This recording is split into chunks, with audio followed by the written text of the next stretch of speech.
You searched how to filter workflows in Zapier. Let's build one right now. I'm on the dashboard. Before we create anything, click My Apps in the left sidebar. I always check this first. If the apps you're about to use aren't listed here, search one and connect it now. It saves you from a permission roadblock halfway through the editor. All connected? Good. Back to the dashboard.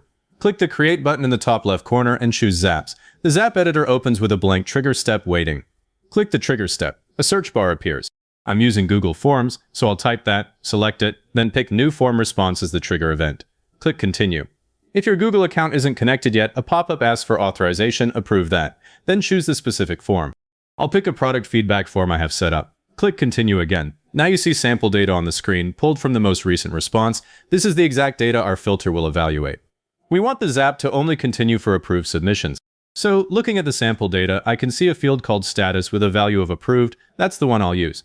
Click the plus button directly below the trigger. In the search box, type Filter by Zapier and select it. The filter editor slides in. The first drop-down lets you pick the field. Select Status, it's right there, populated from your sample. Next, the condition. I'll choose Exactly Matches. In the value box, type Approved. Capital A, exactly as it appears in the sample data. I've seen this burn people. The form sends approved with a capital A, you type lowercase and the filter quietly fails. Every time. Double-check spelling and capitalization now, not later. I also want only high-priority approved entries, so I'll add another rule. Click the plus icon under the first condition. A second row appears. Change the operator to AND, then pick priority from the field dropdown.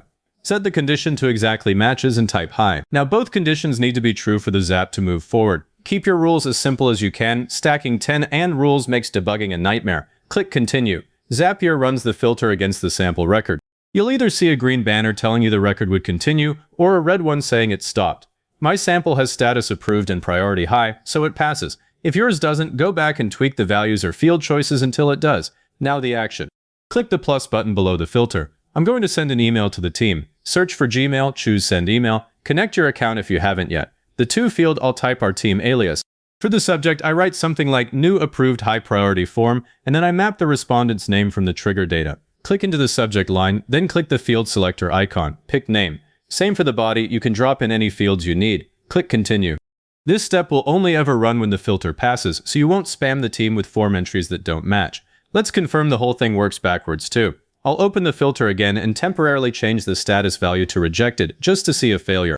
Test the filter, now it turns red and says the record would not continue. If I try to test the email, the action is grayed out because the filter blocked it. That's the correct behavior. Change the filter back to approved. Give your Zap a name, call it something you'll recognize, like Approved High Priority Form to email, then click Publish. It's live. From this point on, every new form submission gets checked against those two conditions. Only the ones matching both pass through to your email.